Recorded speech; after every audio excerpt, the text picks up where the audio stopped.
Hello, I'm David Trunkfield, UK Hospitality and Leisure Industry Leader at PwC. With me are Andrew Sentence, Senior Economic Advisor, Liz Hall, Head of Hospitality and Leisure Research, and Samantha Ward, Hotel Sector Leader. In this discussion, we'll be looking at the key findings of our new UK Hotels forecast for 2017. We also delve into the key trends and issues impacting the sector in the year ahead. I'm sure that many of you may be thinking about what the outcome of the EU referendum will mean for the sector. So let's start there. Andrew, what do you expect the economic backdrop to be for 2017?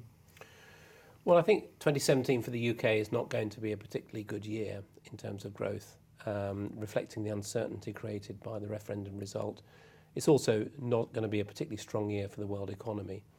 But there's a saving grace for the hotels sector because a weaker pound does attract customers from overseas, does attract tourists, and that's going to perhaps help offset some of the downturn that we would expect from a weaker economy. I think, though, that has an impact on the mix that hotels can expect. So the core business travellers may be less willing to come to the UK because of the Brexit uncertainty, etc. But more price-sensitive leisure travellers will be more willing to come. And that may be also reflected in the mix between London and the region. So London may suffer more from the core business travellers being weak, but the regions may hold up better with the more price-sensitive travellers. Great, thanks, Andrew. So Liz, what does that mean for our hotels forecast? Well, it's actually quite a mixed outlook. London's had a very disappointing 2016 with occupancy declines every month since November 2015. Essentially what's happening is weak demand is chasing too many hotel rooms in London.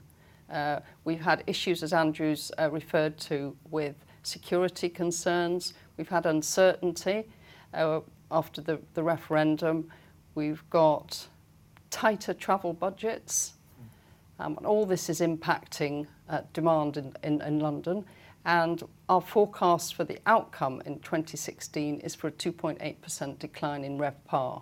Right, and what are we forecasting for 2017? Well, in 2017, a lot of the same issues are there.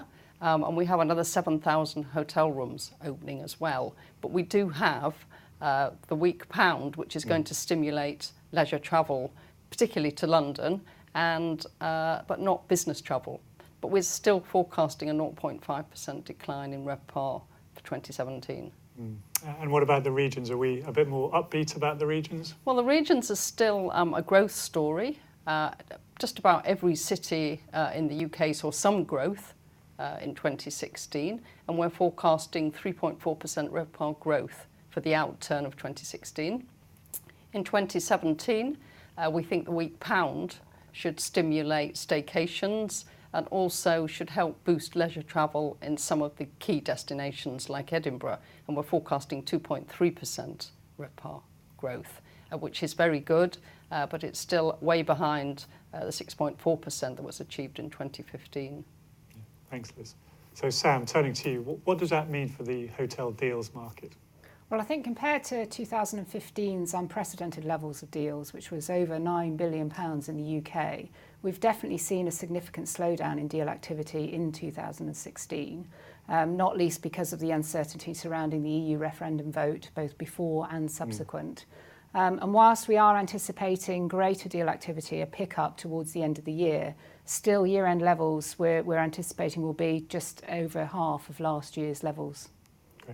Thanks. And what sort of investors do we think will be looking at the hotel market? Well, there's been quite a shift, actually, in terms of investor type. Last year, we saw mainly US PE houses and Asian investors. This year, it's moved to a more domestic market of investor, mainly hotel owner-operators and family offices. In terms of the future, again, deal activity we're anticipating will be more single assets and smaller portfolios, which will lean itself more towards domestic investors. And also we've experienced heightened demand just in terms of fixed income assets. So that will probably mean a greater proportion in terms of pension and insurance fund backed investors. Great. Thanks, Sam. And thank you, Andrew. And thank you, Liz. Thank you. And thank you for watching. You can find more information in the full hotels forecast available on our website.